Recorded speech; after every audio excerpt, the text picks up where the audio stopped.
ঢাকা সিলেট মহাসড়কের বেহাল দশা এবং যানজট পরিস্থিতি সরেজমিনে পরিদর্শনে গিয়ে নিজেই তীব্র যানজটের শিকার হয়েছেন সড়ক পরিবহন ও সেতু মন্ত্রণালয়ের উপদেষ্টা মোহাম্মদ ফজল কবির খান।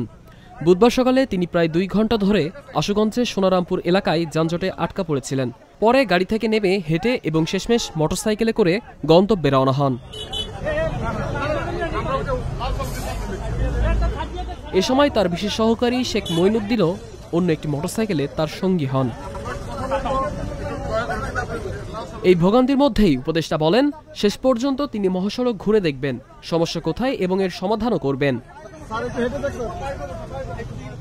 উপদেষ্টার পরিদর্শনের আগেই সিলেট মহাসড়কের ব্রাহ্মণবাড়িয়া অংশে যানজট তীব্র রূপ নেয়। আজ সকাল থেকে আশুগঞ্জের সোহাগপুর থেকে সরাইল উপজেলার শাহবাজপুর পর্যন্ত এই যানজটের সৃষ্টি হয়েছে। উপদেষ্টার পরিদর্শনে আসার খবরে তড়িঘড়ি করে খানাখন্দনের ভরাট শুরু করা হয়। এই সংস্কার কাজের জন্য মহাসড়কের এক পাশ বন্ধ রাখায় যানজট আরও তীব্র আকার ধারণ করেছে বলে জানা গেছে। তবে হাইওয়ে পুলিশের দাবি, সড়কের এক পাশে মালামাল রেখে সংস্কার কাজ ও খানাখন্দনের কারণেই এই যানজট দেখা দিয়েছে।